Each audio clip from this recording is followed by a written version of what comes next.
Assalamualaikum warahmatullahi wabarakatuh. Dalam video kali ini saya Wira Yuda Bintang Anugrah NPM 217444033 dan rekan saya M. Hari Ramdhani dengan NPM 217444019. Nah, dalam kesempatan kali ini kita akan ngobrol-ngobrol santai mengenai wawasan Nusantara ya. Menurut Anda bagaimana tentang wawasan Nusantara ini? Menurut saya ya, wawasan Nusantara itu dapat diartikan sebagai sudut pandang bangsa terhadap diri dan lingkungan berdasarkan ideologis bangsa ya. Dalam konteks Indonesia itu bisa diartikan sebagai cara pandang terhadap diri dan lingkungan berdasarkan Pancasila dan Undang-Undang 1945. Selain itu, wawasan Nusantara juga merupakan sumber utama dan landasan yang kuat untuk menyelenggarakan kehidupan secara nasional, sehingga wawasan Nusantara itu dapat disebut sebagai wawasan nasional atau landasan ketahanan nasional. Ya. Nah, mengenai wawasan Nusantara ini, saya coba kita bahas apa itu implementasi wawasan Nusantara. Ya, menurut saya sih implementasi wawasan Nusantara ini idealnya tercermin dengan pola pikir, sikap, atau tindakan yang senantiasa mengedepankan kepentingan bangsa dan negara daripada kepentingan pribadi. Jadi kita nih lebih mentingin kepentingan bangsa daripada kepentingan kita pribadi.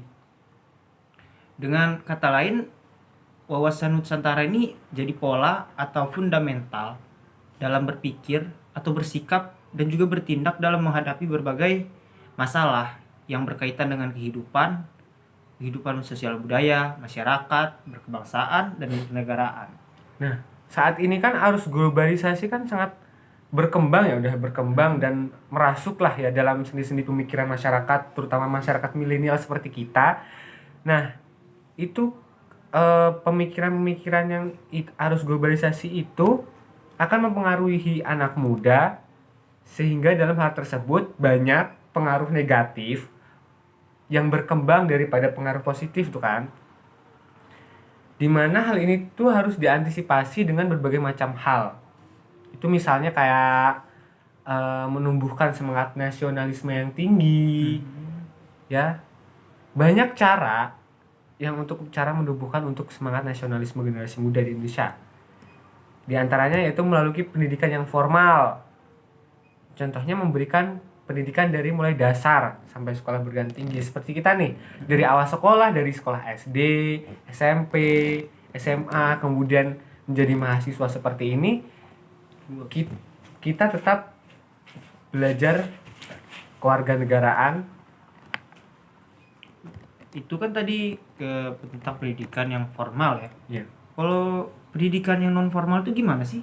Kalau pendidikan non formal itu setahu saya itu seperti kita masuk ke dalam dunia organisasi nih. Kayak contohnya Paskibra dan juga Pramuka.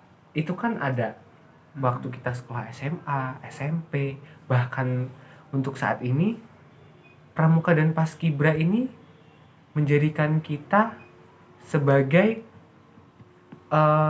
kaum milenial yang menjunjung tinggi bangsa Indonesia atau jiwa nasionalisme. Jadi pendidikan formal ini di SMP, SMA atau SD itu sangat penting berarti ya. Sangat penting sekali kalau menurut saya. Nah, itu kan tadi dari pendidikan non formal ya. Selanjutnya dari ada segi dari sosial media, yaitu pengetahuan jaringan komunikasi dan informasi semakin mudah itu kan, dengan globalisasi sebagai teknologi yang sudah berkembang sekarang itu mempermudah kita generasi milenial untuk menanamkan dan mengamalkan nilai-nilai Pancasila itu tidak secara langsung tetapi juga melalui media sosial. Contohnya dengan unggahan-unggahan yang tidak ada unsur sara, kekerasan maupun pembencian. Ya, tapi menurut saya tadi media sosial itu kan untuk menambah pengetahuan atau jaringan komunikasi dan informasi semakin mudah ya kan. Tapi untuk zaman sekarang lebih banyak orang tua yang tidak peduli dengan anak-anaknya yang masih balita, membiarkan anak-anaknya itu Nah, main HP gitu itu kan ya. dia. Kita sebagai orang tua itu harusnya harus apa namanya, tidak membiarkan anaknya itu menggunakan media sosial. Boleh menggunakan HP, tetapi harus ada eh, apa namanya, pengawasan tua. dari orang tua. Iya benar. Berarti orang tua ini di sini nih sangat berperan.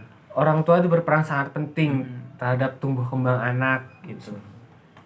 Nah, wawasan Nusantara itu ada, harus kita gimana ya? Harus kita menambahkan nilai-nilai agama atau melaksanakan ajaran agama.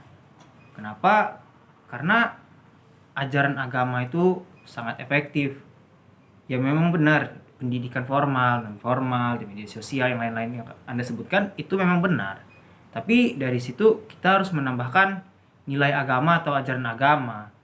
Biar walaupun anak generasi muda ini mengkol ke jalan yang tidak benar, dia akan tetap lurus ke jalan yang benar. Iya benar. Berarti dalam hal lain ajaran agama itu sangat penting ya untuk generasi milenial zaman sekarang. Generasi milenial zaman sekarang kan lebih mementingkan gengsi, ya kan, Iya, dibandingkan dengan eh, kecintaan mereka terhadap agama itu sudah kurang.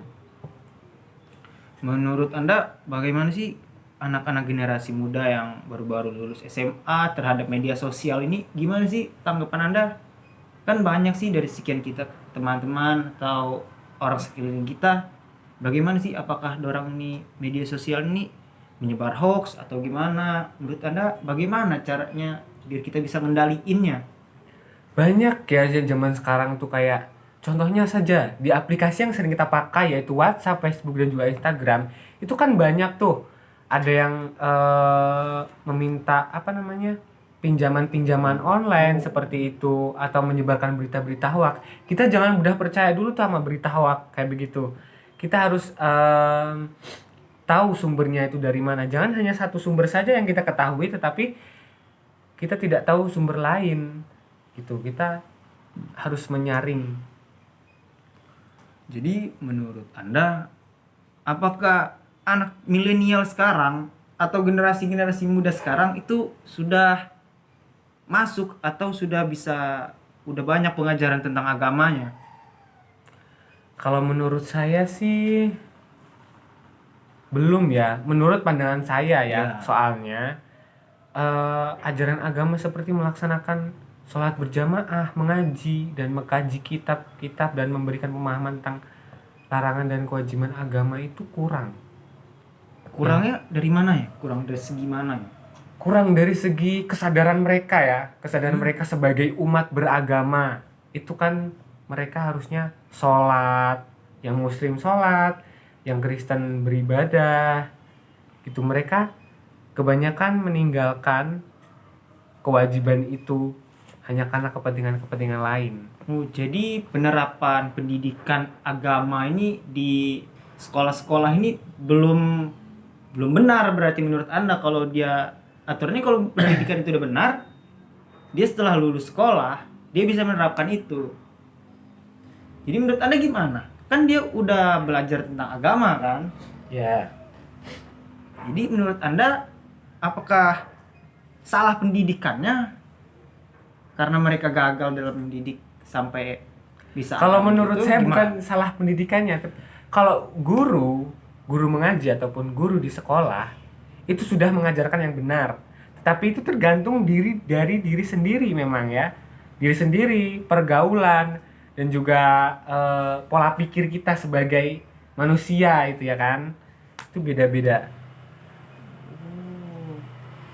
Jadi cukup segini tentang pembahasan kami berdua tentang wawasan Nusantara. Lebih kurangnya kami minta maaf. Kami akhiri, wabillahi taufiq wal hidayah. Wassalamualaikum warahmatullahi wabarakatuh. Banyak yang pertanyaan gue ya.